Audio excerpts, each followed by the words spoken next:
Listen, this is Kim Bailey Thoreau. I'm so happy that you joined us on Enterprising People. Before we get started, a lot is going on this morning. I want to give a shout out to our sponsors. The Las Vegas Clark County Library District, the new library opened this morning right here on MLK. It was just a huge event. I had to get over here to the radio station, but congratulations to everyone that was involved. SilverStateSmiles.com voted Best of Las Vegas. Listen, Best of Las Vegas. 702-470-1775. That's 702-470-1775. SilverStateSmiles.com. Also, Southern Nevada Water Authority, Las Vegas Black Image Magazine, and Power 88 KCEP. Always there on the spot. So I love giving us everything that's happening in the community. Right now, I'm really excited because we have a wonderful author on the line, and he has written a fabulous, really my mantra, Everybody Matters. I love that. That's his book. Bob Chapman is on the line, and he's CEO, Barry Way Miller, I believe I'm saying that, company, and he has just written some fabulous best-selling books. But hi, how are you doing, Bob? I'm good. I'm looking forward to sharing my thoughts with you on this unique venue you've got. Yes. I'm excited to talk to you too, but we have to start with that title. I think the title says everything, because right now we're in an environment that's so divided, but you're saying, no, everybody matters. Tell us a little bit about the book and how you came up with the title. Well, the kind of the story was I was a traditional business leader focused on profit and growth.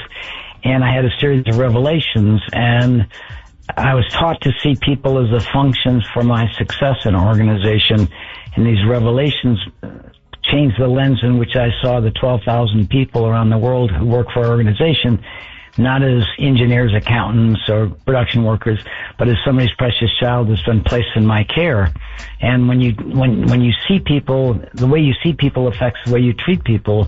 And when I saw people as somebody's precious child, it changed everything. And we've been on a journey the last 20 years to teach our leaders around the world, because we operate all over the world, how to care for the people that have the privilege of leading, which is creating this poverty of dignity in this country right now, where people they may have a good job financially, they may have good benefits, but they don't feel valued, they feel used. And when people feel that way, it creates a sense of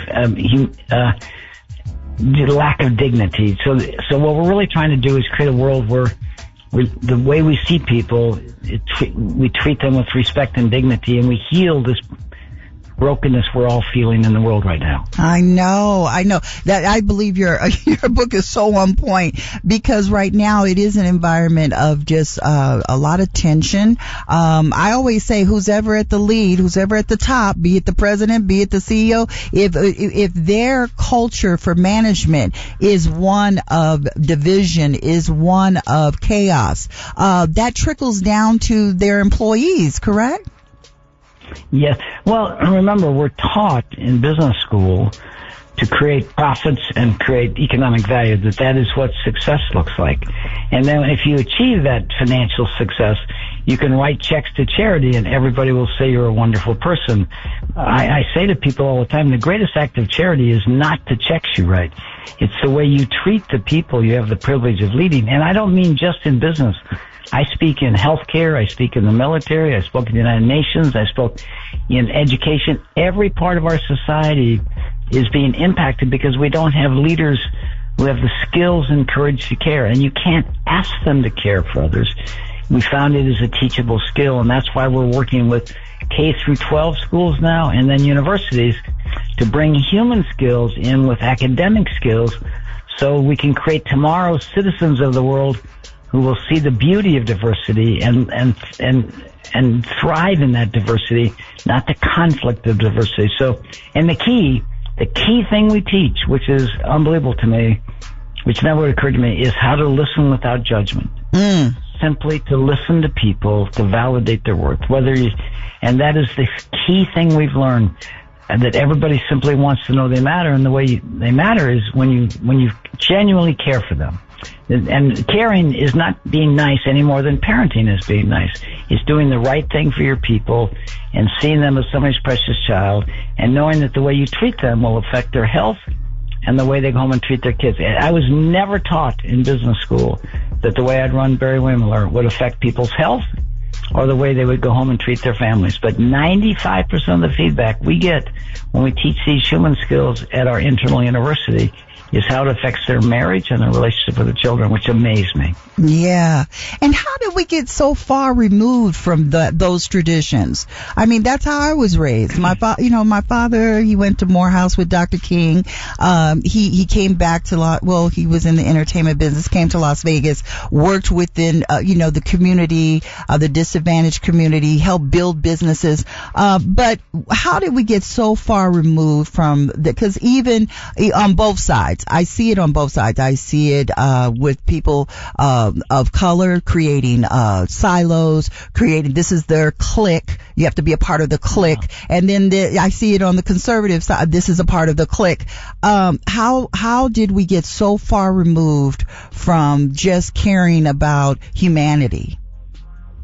Well, I've given 300 speeches in the last 5 years around the world, and the conclusion, the way I'd answer that is, I went up and asked Harvard, what is the purpose of education in our country? And he said, our founding fathers felt we needed an informed citizenry to have a democracy. That was the theory of the beginning of our educational system. And then the Industrial Revolution came along, and corporations, to respond to this global demand of mass production, assembly lines, we needed workers, okay? And so we thought if we took them off the farm where they had irregular income and the standard of living was pretty low, and gave them a, in quotes, good paying job with benefits, that exchange, you give me your skills and I'll pay you fairly. That was what I was taught. But we didn't teach people when we bring them together that we need leaders who can be good stewards of these people. And unions were formed in the very early days of the Industrial Revolution because it was brutal. We used people to create, in quotes, successful businesses. And we saw people as simply a means to our success. We didn't see them as somebody's precious child. That is the revelation that everybody remembers. When you see the people, whether it's you get in a cab or it's your grocery store, when you see people as functions, cab driver, a clerk in a store, you treat them accordingly, okay? But when you look in there and say, that's somebody's child who simply wants to know they matter, it changes everything. So I would say to you, it's been amplified by the, if you will, the short-term feeling that success is money, power, and position. And it doesn't matter how you get it, as long as you get it legally, because then you could write checks to charity and everybody will say you're a wonderful person. Okay? Wow. The greatest act of charity is not the checks we write. The greatest act of charity is how we treat the people we have the privilege of leading. And the brokenness we're creating is just being amplified by this intense focus on creating economic wealth, which we thought would create human prosperity, but it didn't. We have the most prosperous economy in our history, and we have the highest level of depression, anxiety, and suicide. And there's intense focus on wealth creation because you will be happy, and it does not create. The greatest source of happiness is a good job doing meaningful work with people you enjoy. And 88% of all people in this country feel they work for a company that doesn't care about them. So we are self-destructing for economic gain, but we think if we pay people well, we're doing justice to our society, and it's nothing to do with pay. It's how people are treated. That's why everybody matters. That's right. I remember I attended Spelman College in Atlanta, and I remember my freshman year, my instructor said, when you all go walk, because you had to walk out of the gates to go to the library, do you speak to the people? Because it was in a deprived area, is it a disadvantaged area? And so did you speak to the people, the homeless people on the street? Did you smile at them? Did you say, and many of us said, no, we just try to, just walk past. And no, you have to speak to them. You have to say hello to them, give them a smile. And so, I understood that even before I went to Spelman, but I'm just saying that, but it's really, it amazes me because so many people feel as though they're in some sort of competition. So I have to make myself look so royal, more so than you, because you are below me and I am on the top. This attitude that so many people possess. And I really believe many of the political people in politics are even operating when they're there to serve the community, but they serve the people that they believe put monies in their coffers, the people that put the most money in their coffers. So those are the people that they are beholding to. How can we make this situation? How do we make it resolute? What's the resolve when we have on so many levels this way of looking at human beings, this level of how people are operating is just consistent throughout. This thread is running through the president of the United States down to local government, down to CEOs, down to micro businesses. I mean, this thread of this is how some believe this is how I should operate. So how do we resolve it? Yeah. The good news is that we've been blessed, I believe, because I'm a simple accountant from North St. Louis who run a manufacturing company, but I believe we've been blessed with the message captured in our book that everybody matters. And that is the world that we're intended to live in, where we genuinely care about each other. I'm going to make sure you get this point. A gentleman named Bill Urey, a world peace negotiator from Harvard, came out to see our company because he'd heard about it. He sat down and talked to our team members for 2 days. And given everything you and I are concerned about in the world and in our country and our communities, Bill said, after talking to your people, I saw the answer to world peace. And I said, how is that possible that you came to a manufacturing company and you saw the answer to world peace? He said, I saw a place where people genuinely care for each other. And that's that point of talking to the people outside the gate, that whether they're sitting on the ground outside the gate or they're standing, in the classroom, they simply want to know they matter. And so my point to you is what we've learned is that you can't ask people to care about others. You have to teach. You may have had a great teacher who gave you that wisdom, but that's not the curriculum, okay? You just had a good teacher. Right. We will not heal the brokenness in this world until we transform and elevate the purpose of education to create citizens of the world who see the beauty of diversity, not the conflict of diversity. And again, I'm not an academic. I'm not giving you an academic theory. I am sharing with you what we actually do around the world in our 12,000 team members around the world. And the feedback we get would bring tears to your eyes in terms of what it feels like for people to feel they matter. Okay. Tom Friedman had a beautiful quote recently. He said, we don't, more than a poverty of money, we have a poverty of dignity. And when people don't feel valued, they feel used. They feel a sense of humiliation. And when they feel humiliated, you'll see anger and unrest like you've never seen before. So what are we seeing? We have this prosperous economy, a record stock market, and we have the highest level of depression and anxiety we've ever had. Why? Because it's not about money. It is about people learning to care for each other, moving from it's all about me to I actually care about you. And that's the journey we've been on for a number of years now. And again, around the world, and the feedback we're getting is the healing power of learning to care. Again, you can't ask people to care about other people. We found out, but you can teach them the skills of caring, which is to listen without judgment, to recognize the goodness in others, and seizing the opportunities for others. So the reason I'm on this call is that we have been blessed with this message from some higher power. And our goal is to make sure we institutionalize it so it doesn't die with me. That we begin to embrace the profound opportunity we have to live together in the beauty of our diversity, the beauty of the different people, and to know that everybody matters. Everybody matters, whether you're the CEO, because we have a society that defines success as money, power, and position. It doesn't matter how you get it, as long as you get it legally, because then you could write checks to charity and everybody will say you're wonderful.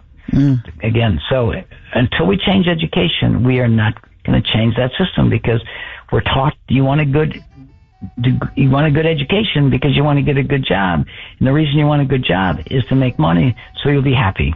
And it didn't work. Okay, we've got tremendous affluence, but we do not have tremendous human dignity. And that is what we're suffering from in this country. That's creating this anger and unrest. And we try to blame it on drugs and everything else, but the problem is we just don't know how to. And again, I speak in education. I see it among teachers, okay? I see it in healthcare. I see it in doctors and nurses. I see it in the military. I see it in every part of our society. We just don't know how to care for each other. And we say, well, we should care for each other. We should walk out that gate and acknowledge that person, that a homeless person. Well, that's nice to say, but we've actually learned that there's a skill in doing that is teachable. And when you do it, you get tremendous sense. This is the way we are called to live together, where we genuinely care for each other.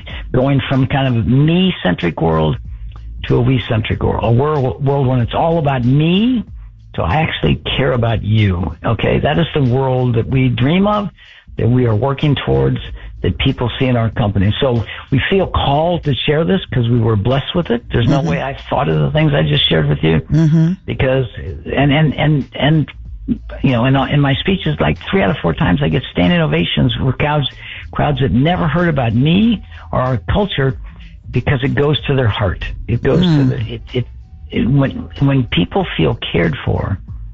Again, the beauty is, the bad news about COVID, it was highly contagious. The good news about caring, it's even more contagious than COVID. When people feel cared for, it releases in them the capacity to care for others.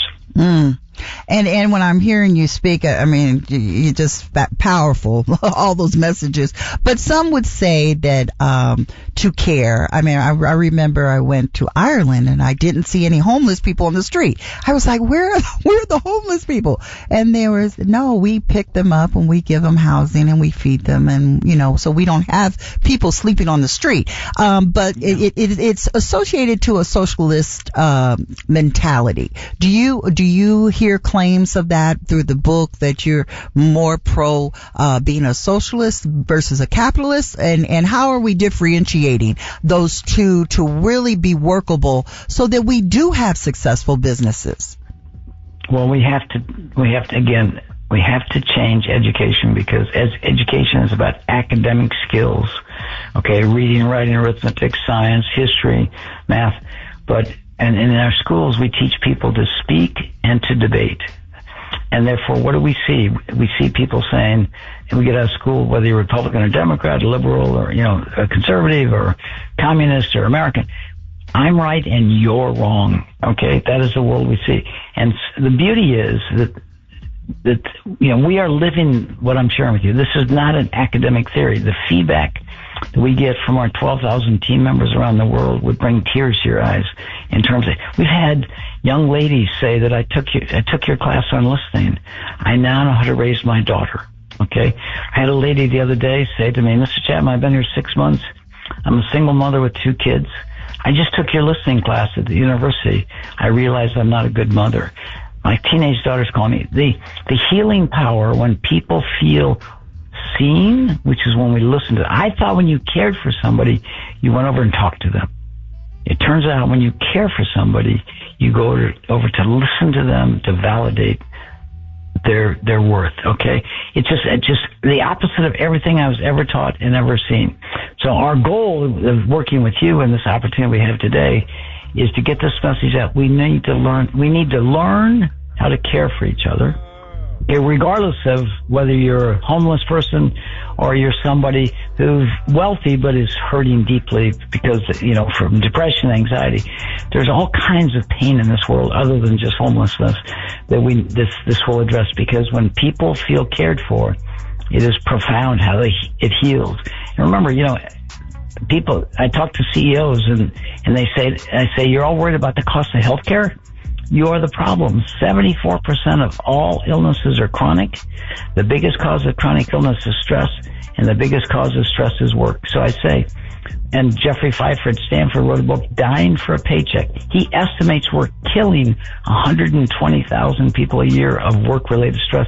So we need to shift from singular focus on wealth to both humanity and wealth, so we can create economic and human value in harmony. They're not in disharmony. And so, you know, that we're trying to live that, share that, and show the world that there's a better way that we can all embrace and we can, in the time we're on this earth, we can live in the beauty of diversity and get along, whether you live in Russia or you live in Ukraine or you live in China. They're all somebody's precious child.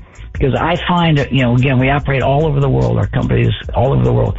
Everybody in the world simply wants to know they matter. It's not about the salary you pay them, the benefits.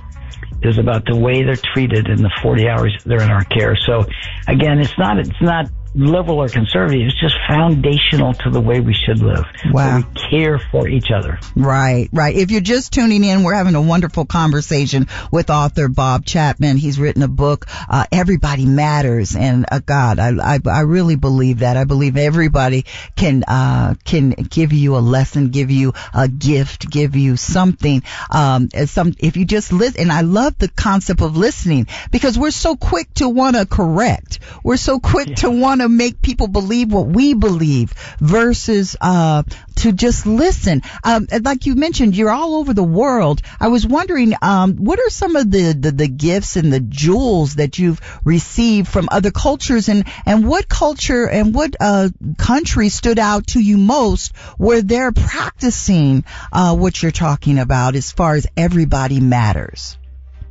Well, we operate from China to India to Italy to Germany to France to Serbia to England, and we operate all over the world. And I would say to you, I see no differences. And again, we're the combination of 150 adoptions. Some people call them acquisitions. I like to call them, we adopt companies around the world. And people say, well, isn't it difficult when you have 150 adoptions and they're all over the world to create this culture? Nope. It's like feeding candy to kids. No matter where you are in the world, okay, what language you speak, what religion you have, you really want to simply know you matter, okay? We think success is creating wealth, okay, and it is not. It is creating dignity where people feel valued, because to some people, driving a cab may be their joy in their life, and they do it beautifully, and that's a very successful life. They may not they may not buy a $5 million home, but they're living life successfully. So I don't see I have not noticed any difference around the world. We've been on this journey for 25 years now, and it is a universal truth that people simply want to know they matter. And the greatest way you know they matter, which is what you just said, is people to actually listen to them, not just what they say, but what they mean. And this, I'll add this point. When you take our class, you take a test beforehand called a DISC profile, and it defines which personality type you have. There's 4 D, I, S, and C. There's 4 distinct types of personalities. What we've learned, this is an accountant's version of a psychological issue, but we don't choose the color of our hair when we're born, or the color of our eyes or our skin. We are blessed with that when we're born, but we're also, which never occurred to me, we're blessed with a personality. Okay? A personality type. It's not, and that's why 2 people can look at the exact same situation and see it entirely differently, because the lens that they were blessed with in terms of the personality shapes the way they see the world.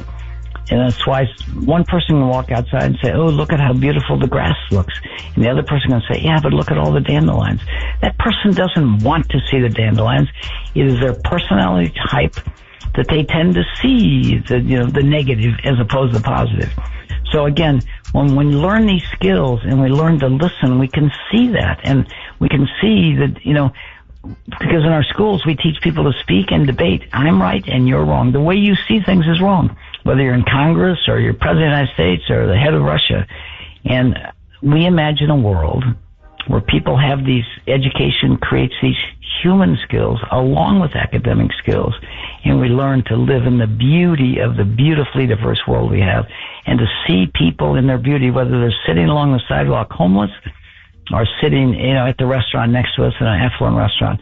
And the lens through which we see people affects the way we treat them. And again, that's why everybody matters. When you look at somebody as somebody's precious child, Right. Treat them with respect and dignity. Wow. It's amazing how they respond. Now, I want to close with this, Mr. Chapman, is that, now what about, because so often, we're not treated with dignity and respect by others so often, but how can people be proactive to help build their own dignity from within, to help them know that they matter? What does one do internally to just make themselves feel better? Because especially in the age of technology, I think more and more people feel bad because they're looking on their phones at people that have what they want or look like they want to look. But what would you say is the biggest secret to build that kind of dignity from within? I'm glad you asked that question, because I would say to you that what we're really about is healing the family unit, okay? Because, again, 88% of all people who work feel they work for a company that doesn't care about them. They come home stressed, and don't treat their family right. What do our kids see when the parents don't listen to each other, don't know how to care for each other? They're going to look for love someplace else, okay? And so I would say to you, the feedback we get, never occurred to us, but the feedback we get is the healing power within their kids, within their marriage. Because, I had a lady the other day say to me, "Thank you for giving my husband back to me, the man I married, because he's now listening to me." So I would say to you, it starts with the family unit, okay?